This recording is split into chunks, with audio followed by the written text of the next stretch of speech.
हमने कोई नई स्कीम लॉन्च नहीं की। स्कीमों की कमी नहीं है।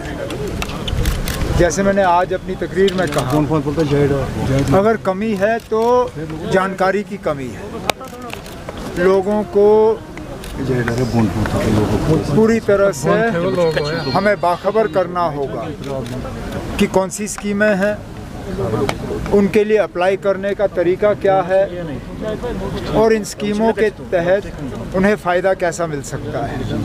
बहुत सी ऐसी स्कीमें हैं जो इससे पहले सरकारी दफ्तरों में जाके उनके लिए अप्लाई करना पड़ता था, लेकिन ज़्यादातर हमारी स्कीमें अब ऐसी हो गई हैं जिनके लिए अब ऑनलाइन अप्लाई करना ज़रूरी पड़ता है। तो इस सिलसिले में समाजी बहबूद महकमे की तरफ से ये कोशिश है कि तमाम स्कीमों की जानकारी जो है जम्मू कश्मीर के हर उस बाशिंदे तक पहुंचा दिया जाए जिनको कहीं ना कहीं इस स्कीम की ज़रूरत पड़ेगी।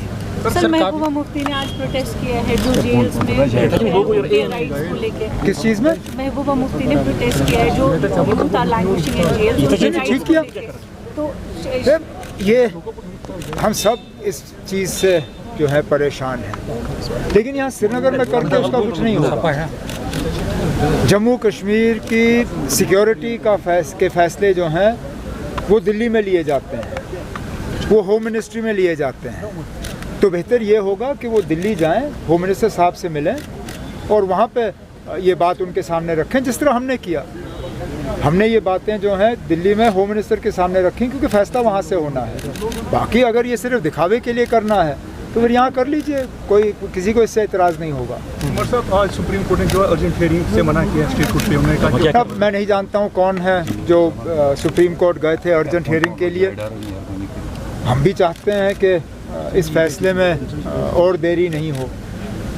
हमें भी हुकूमत में 10 महीने से ज़्यादा हो गए हैं और पहले दिन से हम स्टेटहुड के पीछे लगे रहे। पहली कैबिनेट की जो हमारी मीटिंग हुई उसमें सबसे पहला फ़ैसला हमारा स्टेटहुड का रेजोल्यूशन पास करना था। जो मेरी पहली मुलाकात वज़ीर आज़म साहब से हुई उसमें पहला काम जो मैंने किया वो कैबिनेट का रेजोल्यूशन मैंने उनके हाथ में थमा दिया। हम इंतज़ार करते आए लेकिन हमारी इंतज़ार का भी कोई हमें फ़ायदा मिला नहीं।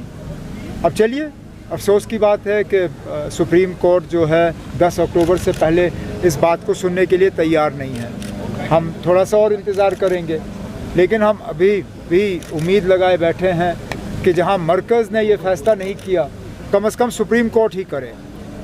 अगर हम बिना सुप्रीम कोर्ट के इलेक्शन का वो जो हुक्म आया था, अगर वो हुक्म हमें नहीं मिला होता, शायद ही मैं आज यहाँ वज़ीर आला की हैसियत से आपसे बात कर रहा होता। जम्मू कश्मीर में इलेक्शन तभी मुमकिन हुए जब सुप्रीम कोर्ट ने इस पे वक्त की जो है पाबंदी लगाई। बदकिस्मती से स्टेटहुड पे सुप्रीम कोर्ट ने वक्त की पाबंदी नहीं लगाई थी, इसलिए हमें इतना जो है घसीटा जा रहा है।